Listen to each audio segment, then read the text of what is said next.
Hey, 420 MSP, welcome to our podcast format. We are back with Chuck Maines. He's in Austin, Texas. He's the lead lobbyist for the Texas hemp industry. So, Chuck, welcome back. And I want to start off with I was listening to KUTX this morning, the public radio station down in the Austin area, and they said it was going to be over 100 degrees today, and the real feel may be 107 to 112 with the humidity. Does that sound like an accurate statement? It's Austin. It's Austin in the summer. It's coming back to our norms are coming back. Yes, not looking forward to it.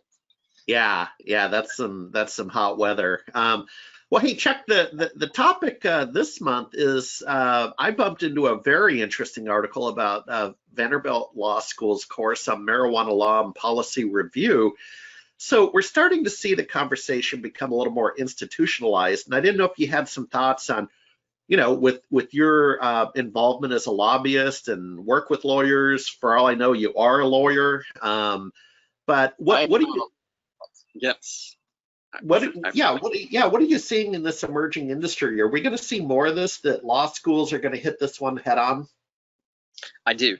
I think it's just a matter of time.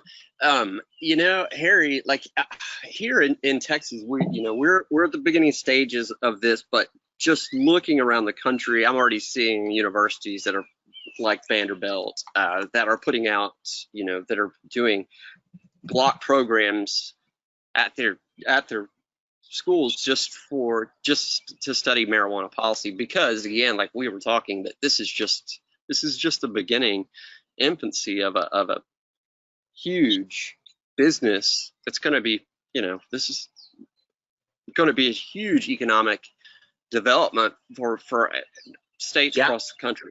And there's going to be just so many facets to get into for this. I'm already seeing here on the other side that lawyers there's already firms out there that are specializing just in policy, not just, I know in Colorado and California and other states that have been, the marijuana laws have changed a while back and they've had time, but even here in Texas, I'm already seeing there's a lawyer / lobbyist that was helping us when we were doing the hemp bill this past session, who has now formed a law firm, and that's pretty much their specific what they do. What they're doing right now is they're helping the people that are getting into the hemp market here in Texas, being processors or farming, whatever. But that's their specialty.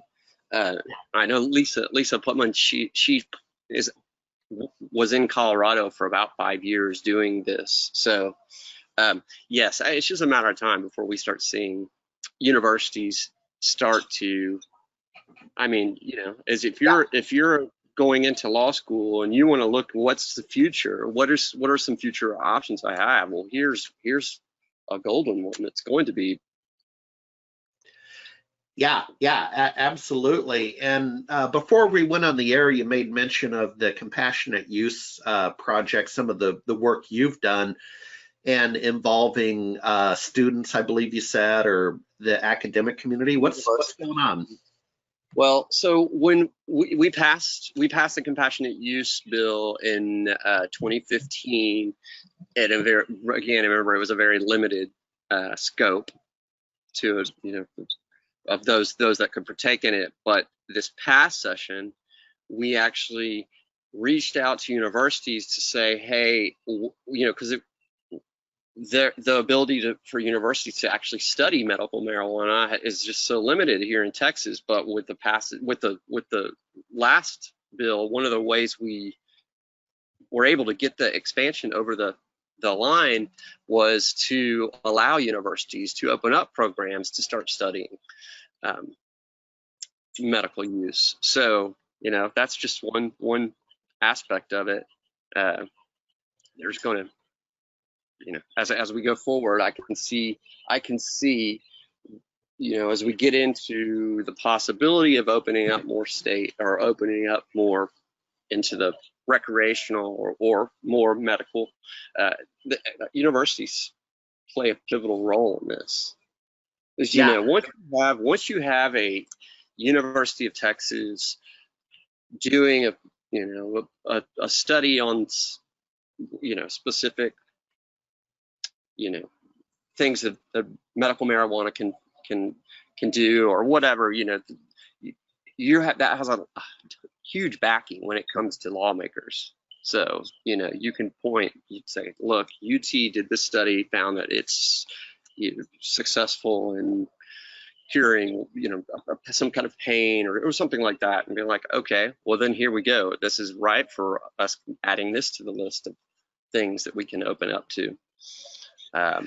Yeah, no, I tend to agree with you that I think we're going to see much more of this, and we need it. I mean, we need research. That's actually one of the problems with the industry right now, is we don't have great. Yes, it's the lack of research that we have.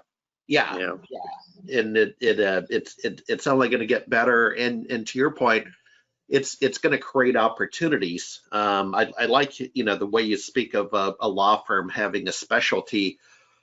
Some law firms specialize in car accidents and advertise on TV all the time. And so that does. I got a kind of a funny one that. Okay. On the way, I don't know if you've driven back from Colorado through the Texas Panhandle. I have. But have you seen the billboards? Have you seen the billboards for there's a law firm, or I guess an attorney for a law firm, but he says specifically, have you been pulled over? And he's like, his number is humongous. It's 8 feet high numbers. Call me if you've gotten pulled over. That's just one example. Something that I've seen. And call from your mobile phone as you've been pulled over. Yes.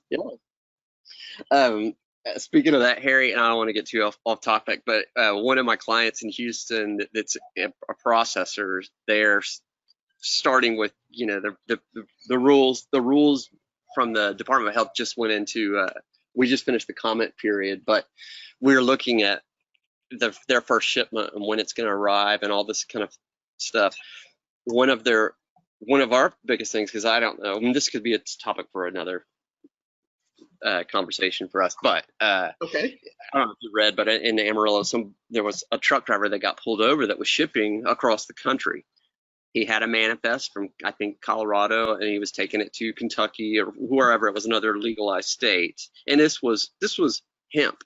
This was not marijuana, and he spent 30 days in jail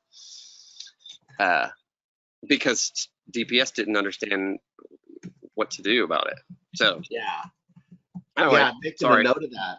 No, let's talk about that next time. I've just made a note for our next conversation. So, Chuck, I appreciate you kind of imparting insights into, engaging with the academic community in this area. It certainly will, as they say, be a growing field of study.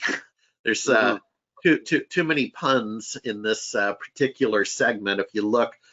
But well, hey, stay safe, and also keep the air conditioner on down there in Austin, Texas, my friend. Thank you for your time. Will do, Harry. You do the same. All righty.